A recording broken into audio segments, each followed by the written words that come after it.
हम राखे गुर अपने। सानू साडे गुरां ने अपना मेहर भरिया हथ रख के इस तो बचा लिया। असीं उहनूं नमस्कार कर दित्ती। नक हो काटी, कन हो काटी, काट कूट कै डारी। इस शब्द के बहुत सारे अर्थ ने। नक कट दिता, कन कट दिता, कट के दूर सिट दिता उसनूं। आपां जो बहुत सत्कारयोग भगतां विचों महान भगत रविदास जी, उन्हां दे जीवन संबंध बारे टूक मात्र विचार करांगे। बहुत वड्डा उन्हां दा इतिहास है, बहुत वड्डी उन्हां ते अकाल पुरख परमात्मा दी कृपा है। जिथे आप बहुत वड्डे भगत हन, उत्थे बहुत वड्डी आप जी दे विच निमरता है। इस करके साध संगत जी कई बार जे अकाल पुरख परमात्मा जी भी उन्हां नूं कहंदे ने कि साडे पासों आ पारस लै लो ते तुहाडे कोल जिन्ना भी आ सारा लोहे दा समान है, इहदे नाल लाओगे ते इहने सोना बन जाना है, किसी वस्तु की कोई कमी नहीं आवेगी। पर भगत जी वचन करदे आ, इस पासों तुसीं इत्थे रख दिओ, एक पासे रख दिता जांदा है।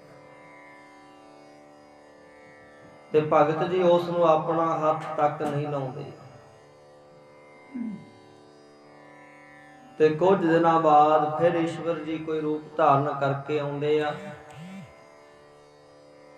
कि असीं तुहानूं पारस दे के गए सी, तुसीं सोना बना लैंदे, सोहना मकान बना लैंदे। पर भगतां दी जिंदगी दे विच ना कोई लोभ वास्ते थां है, ना कोई लालच वास्ते थां है। उन्हां दी जिंदगी च संजम है, टिका है, मन परमात्मा नाल जुड़िया होया है। इस करके ते ओ वचन कर दिंदे आ, जिथे तुसीं रख के गए सी उत्थों ही चक लो, सानू इस पारस की लोड़ नहीं है। उन्हां दे मन च किसी तरह का तनक मात्र भी कोई लोभ नहीं, पदार्थां दा, माया दा। इस हिरदे विच केवल एक परमात्मा दे नाम नूं थां दित्ती गई है। इस करके लोग चाहे भगत रविदास जी नूं कुछ भी आखदे हन, वो कहंदे हन मेरी जात विख्यात चमारन। उन्हां दे कोल दिखावा भी कोई नहीं है। वो आखदे ने लोग सानू चमार कह के बुलाउंदे ने, पर यह एक शरीर की जात है। हृदय राम गोबिंद गुण सारंग, जिहड़ा साडा हिरदा है उहदे विच असीं परमात्मा दे गुण गा रहे हां, परमात्मा की बंदगी कर रहे हां, परमात्मा का भजन हो रहा है। इस करके आपां विचारिया सी, समूह विद्वान गुस्से हो के चितौड़ दे विच झाली राणी का जो परिवार है, उन्हां दे स्वामी ने, मालक ने, पति ने, उन्हां कोल जाके शिकायत की कि इन्हां ने सारा कुछ भगत रविदास जी नूं दे दिता ते सानू बहुत घट दिता। उन्हां दा ख्याल केवल पैसिਆਂ नाल है, केवल माया नाल है। जिसनों राणी दे के आई सी, वो कह रहा सी मैनू इसकी लोड़ नहीं है, इनू चुक के ले जा। जिन्हों घट दिता सी वो कह रहे ने ये थोड़ा है, सानू होर दिता जावे। ते जिस समय साध संगत जी इस ते राणी नाल विचार हुई कि तुसी कोई इन्हां विद्वानां दा निरादर कीता है, ते वो आखदी आ मैं किसी दा कोई निरादर नहीं कीता। वो पुछदा है राजा भी बहुत सारा धन तुसी की भगत रविदास जी नूं भेंट करके आए हो? ਤੇ ਉਹ ਸ਼ੂਦਰ ਹੈ। ਇਹ ਕਹਿੰਦੇ ਨੇ ਉਹ ਸ਼ੂਦਰ ਹੈ ਤੇ ਉਸ ਦੇ ਕੋਲ ਜਾ ਕੇ ਕਈ ਘੰਟੇ ਬੈਠ ਕੇ ਉਹਦੀ ਸੰਗਤ ਕੀਤੀ ਹੈ। ਤਾਂ ਸਾਧ ਸੰਗਤ ਜੀ ਰਾਣੀ ਕਹਿਣ ਲੱਗੀ ਜੀ ਸੱਤ ਹੈ, ਇਹ ਸੱਤ ਹੈ। ਮੈਂ ਭਗਤ ਰਵਿਦਾਸ ਜੀ ਨੂੰ ਬਹੁਤ ਸਾਰਾ ਧਨ ਵੀ ਭੇਟਾ ਕੀਤਾ ਹੈ, ਕਈ ਘੰਟੇ ਬੈਠ ਕੇ ਉਹਦੀ ਸਤ ਸੰਗਤ ਵੀ ਕੀਤੀ ਹੈ, ਪਰ ਇਸ ਨੂੰ ਇਹਨਾਂ ਤੇ ਕੀ ਇਤਰਾਜ਼ ਹੈ? ਇਹ ਮੇਰੀ ਇੱਛਾ ਹੈ, ਮੇਰੀ ਸ਼ਰਧਾ ਹੈ, ਮੇਰੀ ਭਾਵਨਾ ਹੈ ਤੇ ਮੈਂ ਭਗਤ ਰਵਿਦਾਸ ਜੀ ਤੋਂ ਰਾਮ ਦਾ ਨਾਮ ਲਿਆ ਹੈ, ਮੈਂ ਉਸ ਦੀ ਦਾਸੀ ਹਾਂ, ਚੇਲੀ ਹਾਂ।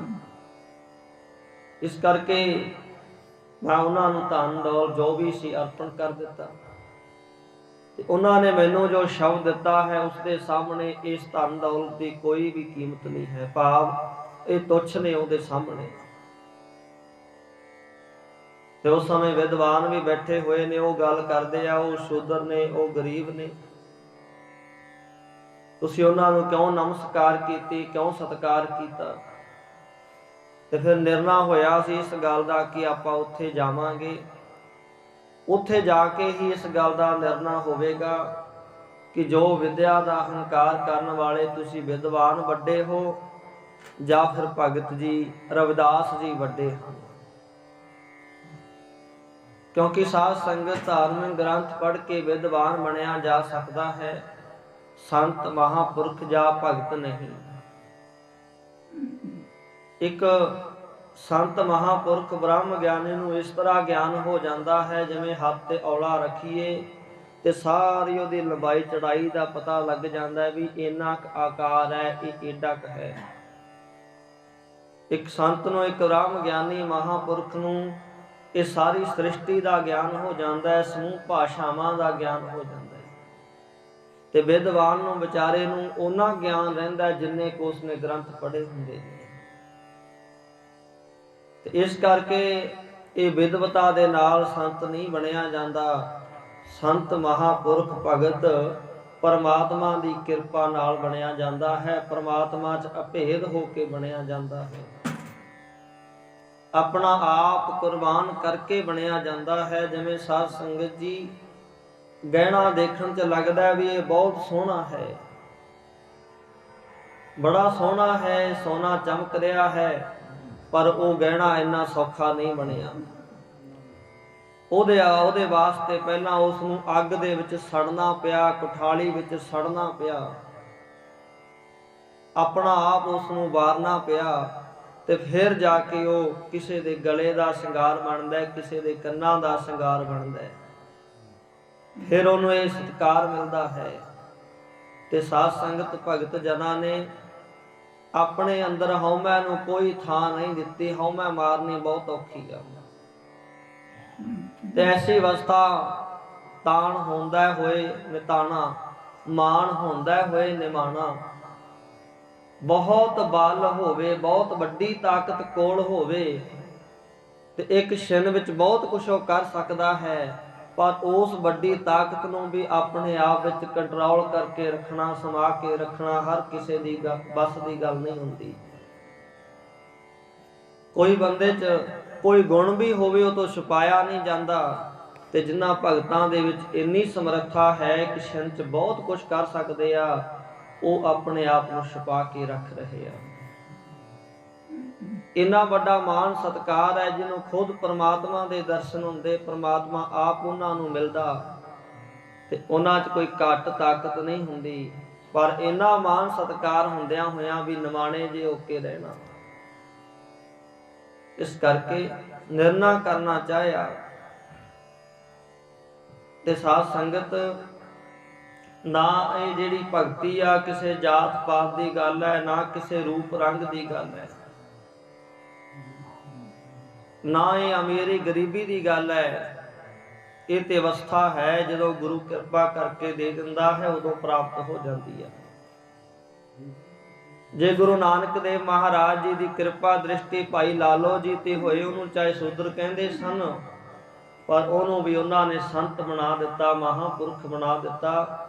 1 ਮਹੀਨਾ ਤਕਰੀਬਨ ਗੁਰੂ ਸਾਹਿਬ ਨੇ ਉਹਨਾਂ ਦੇ ਘਰ ਚਰਨ ਪਾ ਕੇ ਉਹਨੂੰ ਨਿਹਾਲ ਕੀਤਾ। दस दिता भी साडी निगाह च कोई सोदर नहीं, किसी दे घर आप जी इन्ना समा नहीं रहे। ते साध संगत जी राजा शिवनाव जे राजा सी ते गुरु साहब ने जो ते अपनी मेहर की दृष्टि पाई, वो राजे हुंदियां होइयां भी संत महापुरुष बना दिता। ते चाहे भाई मन सुख बहुत वड्डा व्यापारी सी, धन दौलत दा मालिक सी, जो गुरु नानक देव महाराज की कृपा हुई उसनों भी संत बना दिता, महापुरख बना दिता। ते वचन कीता नाम अपना मन सुख जरूर रखा लिया तू, पर मन का सुख कदे माणिया नहीं। ਉਹਦੀ भावना सी ना भी मैनू ना लैके बुलाउण, ते महाराज ने इन्ना ही वचन कीता नाम जरूर मन सुख रखा लिया, मन का सुख कदे माणिया नहीं। बस इन्ना ही वचन करना सी, अपना आपा गुरु चरनां च भेंट कर दिता। ते गुरु नानक देव महाराज दर ते आया ते इस दर दा हो के रह गया। इस करके भाई ਇਹੋ ਦਰ है जिथे निमाणिਆਂ ਨੂੰ ਮਾਣ मिलता है, ਨਿਤਾਣਿਆਂ ਨੂੰ ਤਾਣ मिलता, ਨਿਉਟਿਆਂ ਨੂੰ ਓਟ मिलती है। ਤੇ ਫਿਰ ਸਾਧ ਸੰਗਤ ਜੀ ਭਗਤ ਰਵਿਦਾਸ ਜੀ ਉਹਨਾਂ ਨੂੰ ਚਾਹੇ ਕਿਤਨਾ ਵੀ ਉਹ ਈਰਖਾ ਦਵੈਸ਼ ਕਰਦੇ ਸਨ, ਪਰ ਸਾਧ ਸੰਗਤ ਜੀ ਜਿਵੇਂ ਜਦੋਂ ਕਿਤੇ ਸੋਮਾ ਨਿਕਲਣਾ ਹੁੰਦਾ ਹੈ, ਉਸ ਸੋਮੇ ਨੂੰ ਰੋਕਿਆ ਨਹੀਂ ਜਾ ਸਕਦਾ। ਅਨੇਕਾਂ ਯਤਨ ਕਰਦੇ ਨੇ ਵੀ ਰੁਕ ਜਾਵੇ, ਪਰ ਪਹਾੜ ਤੋਂ ਨਿਕਲਦਾ ਹੋਇਆ ਸੋਮਾ ਨਹੀਂ ਰੁਕ ਸਕਦਾ। ਇਸੇ ਤਰ੍ਹਾਂ ਸਾਧ ਸੰਗਤ ਤੋਂ ਚਾਹੁੰਦੇ ਨੇ ਸੋਧਰ ਹੈ, ਭਗਤ ਹੈ, ਇਹ ਭਗਤੀ ਕਿਉਂ ਕਰਦਾ, ਇਹਦੀ ਇੰਨੀ ਵਡਿਆਈ, ਇੰਨਾ ਜਸ ਕਿਉਂ ਹੋ ਰਿਹਾ ਹੈ। ਉਹ ਪ੍ਰੇਮ ਭਾਵਨਾ ਸ਼ਰਧਾ ਰੱਖ ਕੇ ਉਹਨਾਂ ਤੋਂ ਗਿਆਨ ਲੈਣ ਦੀ ਬਜਾਏ ਈਰਖਾ ਕਰਦੇ ਆ, ਝਗੜੇ ਕਰਦੇ ਆ, ਤੇ ਮਾਨੋ ਪ੍ਰਗਟ ਹੋ ਰਹੇ ਉਸ ਸੋਮੇ ਨੂੰ ਦਬਾਉਣਾ ਚਾਹੁੰਦੇ ਆ। ਪਰ ਸਾਧ ਸੰਗਤ ਦੀ ਜਿਸ ਨਾਲ ਪਰਮਾਤਮਾ ਆਪ ਖੜਾ ਹੈ, ਵਿੱਚ ਕਰਤਾ ਪੁਰਖ ਖਲੋਆ, ਬਾਲ ਨਾ ਵਿੰਗਾ ਹੋਆ, ਤੇ ਉਹਦਾ ਕੋਈ ਕਿਵੇਂ ਨੁਕਸਾਨ ਕਰ ਸਕਦਾ ਹੈ। ਇਸ ਕਰਕੇ ਸਾਧ ਸੰਗਤ ਜੀ ਝਾਲੀ ਰਾਣੀ ਨੂੰ ਭਰੋਸਾ ਸੀ, ਸ਼ਰਧਾ ਸੀ ਕਿ ਜੋ ਭਗਤ ਜੀ ਹਨ ਉਹ ਇੱਕ ਅਮੋਲਕ ਰਤਨਾਂ ਦੇ ਵਾਂਗ, ਜਵਾਹਰਾਤਾਂ ਦੇ ਵਾਂਗ ਹਨ, ਉਹਨਾਂ ਦੀ ਕੋਈ ਕੀਮਤ ਨਹੀਂ ਹੈ। ਇਹ ਵਿਦਵਾਨ ਬਹੁਤ ਨੇ, ਸਤਿਕਾਰਯੋਗ ਬਹੁਤ ਨੇ, ਪਰ ਅੰਦਰੋਂ ਹਉਮੈ ਦੇ ਭਰੇ ਪਏ ਨੇ।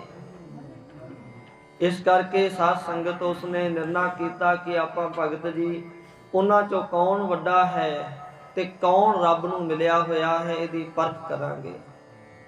ਤੇ ਚਾਹੇ ਸਾਧ ਸੰਗਤ ਕਾਸ਼ੀ ਦੇ ਵਿੱਚ ਆ ਕੇ ਬਹੁਤ ਸਾਰੀ ਪਰਖ ਕੀਤੀ, ਤੇ ਉਹਨਾਂ ਚੋਂ ਭਗਤ ਰਵਿਦਾਸ ਜੀ ਦਾ ਜਸ ਵੀ ਬਹੁਤ ਹੋਇਆ।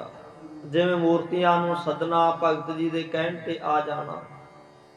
ਇਸੇ ਤਰ੍ਹਾਂ ਸਾਧ ਸੰਗਤ ਜਦੋਂ ਟਾਈਮ ਹੋਇਆ ਵੀ ਹੁਣ ਪ੍ਰਸ਼ਾਦਾ ਛਕਾਉਣਾ, ਭੋਜਨ ਛਕਾਉਣਾ ਹੈ, ਤੇ ਜਦੋਂ ਭੋਜਨ ਛਕਣ ਦਾ ਸਮਾਂ ਆਇਆ ਤੇ ਸਾਧ ਸੰਗਤ ਜੀ ਜਦੋਂ ਭਗਤ ਰਵਿਦਾਸ ਜੀ ਨੂੰ ਸੱਦਿਆ ਗਿਆ ਵੀ ਤੁਸੀਂ ਵੀ ਭੋਜਨ ਛਕਣਾ ਹੈ, ਪ੍ਰਸ਼ਾਦਾ ਛਕਣਾ ਹੈ, ਝਾਲੀ ਰਾਣੀ ਜੀ ਨੇ ਬੁਲਾ ਲਿਆ ਤੇ ਭਗਤ ਜੀ ਪਹਿਲਾਂ ਬੈਠੇ ਹੋਏ ਆ। ਤੇ ਸਾਧ ਸੰਗਤ ਸਮੂਹ ਜਿਹੜੇ ਵਿਦਵਾਨ ਹੈ ਉਹ ਜਦੋਂ ਆਏ ਤੇ ਆ ਕੇ ਦੇਖਿਆ ਭਗਤ ਰਵਿਦਾਸ ਜੀ ਬੈਠੇ ਆ, ਉਹਨਾਂ ਨੇ ਉੱਥੇ ਹੀ ਗੁੱਸੇ 'ਚ ਲਾਲ ਪੀਣਾ ਹੋਣਾ ਸ਼ੁਰੂ ਕਰ ਦਿੱਤਾ, ਕ੍ਰੋਧ ਕਰਨਾ ਸ਼ੁਰੂ ਕਰ ਦਿੱਤਾ, ਗੁੱਸਾ ਕਰਨਾ ਸ਼ੁਰੂ ਕਰ ਦਿੱਤਾ, ਤੇ ਆਖਣ ਲੱਗੇ ਤੁਸੀਂ ਸਾਨੂੰ ਸ਼ੂਦਰ ਨਾਲ ਬਿਠਾਓਗੇ, ਜਾਂ ਤਾਂ ਇਹ ਭੋਜਨ ਛਕਣਗੇ ਜਾਂ ਅਸੀਂ ਛਕਾਂਗੇ ਨਹੀਂ, ਅਸੀਂ ਚੱਲਦੇ ਹਾਂ। ਪਰ ਸਾਧ ਸੰਗਤ ਜੀ ਜਿਵੇਂ ਸਾਧ ਸੰਗਤ ਜੀ ਜਿਹੜਾ ਫੁਹਾਰਾ ਨਿਕਲਦਾ ਉਹਦਾ ਜਲ ਜਿੰਨਾ ਨੀਵਾਂ ਹੁੰਦਾ ਉੱਚੇ ਉਨਾ ਹੀ ਉਹਦਾ ਜਿਹੜਾ ਜਲ ਹੈ ਉੱਚਾ ਜਾ ਕੇ ਡਿੱਗਦਾ ਹੈ। ਤੇ ਭਗਤ ਰਵਿਦਾਸ ਜੀ ਦੀ ਜਿੰਨੀ ਭਗਤੀ ਆ, ਜਿੰਨੀ ਬੰਦਗੀ ਹੈ, ਤੇ ਉਹਨਾਂ ਸਾਧ ਸੰਗਤ ਉਹਨਾਂ ਦੇ ਵਿੱਚ ਨਿਮਰਤਾ ਵੀ ਹੈ। ਤੇ ਭਗਤ ਰਵਿਦਾਸ ਜੀ ਬਚਨ ਕਰਨ ਲੱਗੇ, ਨਹੀਂ ਭਾਈ, ਇਹਨਾਂ ਦੇ ਮਨ ਦੇ ਵਿੱਚ ਹੈ ਕਿ ਜੇ ਅਸੀਂ ਇਹਨਾਂ ਦੇ ਨਾਲ ਬੈਠ ਕੇ ਭੋਜਨ ਪ੍ਰਸ਼ਾਦਾ ਛਕਾਂਗੇ ਤੇ ਇਹਨਾਂ ਦਾ ਕਿਤੇ ਭੋਜਨ ਨਾ ਘਟਿਆ ਜਾਵੇ, ਇਹਨਾਂ ਦਾ ਮਨ ਟੁੱਟੇਗਾ, ਕਿਉਂਕਿ ਉਹ ਮਨ ਕਿਸੇ ਦਾ ਨਾ ਤੋੜਦੇ ਆ ਤੇ ਨਾ ਹੀ ਤੋੜਨਾ ਚਾਹੁੰਦੇ ਆ। ਇਹਨਾਂ ਦੇ ਮਨ ਸ਼ੰਕਾ ਰਹੇਗੀ, ਚਲੋ ਅਸੀਂ ਬਾਹਰ ਚਲੇ ਜਾਂਦੇ ਆ, ਇਹ ਇੱਥੇ ਭੋਜਨ ਛਕ ਲੈਣਗੇ। ਤੇ ਜਿਨ੍ਹਾਂ ਨੇ ਗੁਰੂ ਕੀ ਬਾਣੀ ਦੇ ਵਿੱਚ ਮਾਨ ਸਤਿਕਾਰ ਤਾਂ ਹੀ ਦਿੱਤਾ ਨਾ ਜੇ ਉਹ ਭਗਤ ਰਵਿਦਾਸ ਜੀ ਪੂਰਨ ਭਗਤ ਨੇ, ਨਹੀਂ ਤੇ ਵੱਡੇ ਵੱਡੇ ਵਿਦਵਾਨ ਗੁਰੂ ਅਰਜਨ ਦੇਵ ਮਹਾਰਾਜ ਕੋਲ ਆਏ, ਪਰ ਗੁਰੂ ਸਾਹਿਬ ਨੇ ਉਹਨਾਂ ਨੂੰ ਇਨਕਾਰ ਕਰ ਦਿੱਤਾ। ਨਹੀਂ ਭਾਈ, ਤੁਹਾਡੀ ਬਾਣੀ ਨਹੀਂ ਲਿਖੀ ਜਾ ਸਕਦੀ। ਜਿੱਥੇ ਭਗਤ ਜੀ ਦਾ ਨਾਮ ਉੱਥੇ ਆਉਂਦਾ, ਉੱਥੇ ਭਗਤ ਰਵਿਦਾਸ ਜੀ ਕਹਿ ਕੇ ਗੁਰੂ ਸਾਹਿਬ ਉਹਨਾਂ ਦਾ ਸਤਿਕਾਰ ਕਰਦੇ ਹਨ। ਤੇ ਸਾਧ ਸੰਗਤ ਜੀ, ਉਹਨਾਂ ਦੇ ਪਾਵਨ ਮਹਾਵਾਕ ਹਮ ਸਰ ਦੀਨ ਦਇਆਲ ਨਾ ਤੁਮ ਸਰ ਆਪਤਿਆਰ ਕਿਆ ਕੀਜੈ, ਬਚਨੀ ਤੋਰ ਮੋਰ ਮਨ ਮਾਨੈ ਜਨ ਕਉ ਪੂਰਨ ਦੀਜੈ, ਹਉ ਬਲ ਬਲ ਜਾਓ ਰਮਈਆ ਕਾਰਨੇ ਕਾਰਨ ਕਵਨ ਅਬੋਲ ਰਹਾ, ਬਹੁਤ ਜਨਮ ਵਿਛਰੇ ਥੇ ਮਾਧੋ ਇਉ ਜਨਮ ਤੁਮਾਰੇ ਲੇਖੇ, ਕਹਿ ਰਵਿਦਾਸ ਆਸ ਲਗ ਜੀਵੋ ਚਿਰ ਭਇਓ ਦਰਸ਼ਨ ਦੇਖੇ। ਤਾਂ ਇਹ ਸਾਰੇ ਉਹਨਾਂ ਦੇ ਬਚਨ ਹਨ। ਚਿਤ ਸਿਮਰਨ ਕਰੋ ਨੈਣ ਅਵਲੋਕਨੋ, ਸ਼ਰਵਨ ਬਾਣੀ ਸੁਜਸ ਪੂਰ ਰਾਖੋ, ਮਨ ਸਮਾਧ ਕਰ ਕਰੋ ਚਰਨ ਹਿਰਦੇ ਧਰੋ, ਰਸਨ ਅੰਮ੍ਰਿਤ ਰਾਮ ਨਾਮ ਭਾਖੋ, ਮੇਰੀ ਪ੍ਰੀਤ ਗੋਵਿੰਦ ਸਿਉ ਜਿੰਦ ਘਟੈ, ਮੈਂ ਤੋ ਮੋਲ ਮਹਿੰਗੀ ਲਈ ਜੀ ਸਟੈ ਰਹਾਓ। ਬਚਨ ਕਰਦੇ ਆ ਸਾਧ ਸੰਗਤ ਬਿਨਾ ਭਾਉ ਨਹੀਂ ਉਪਜੈ, ਭਾਵ ਬਿਨ ਭਗਤ ਨਹੀਂ ਹੋਏ ਤੇਰੀ, ਕਹਿ ਰਵਿਦਾਸ ਇੱਕ ਬੇਨਤੀ ਹਰ ਸਿਉ ਪੈਜ ਰੱਖੋ ਰਾਜ।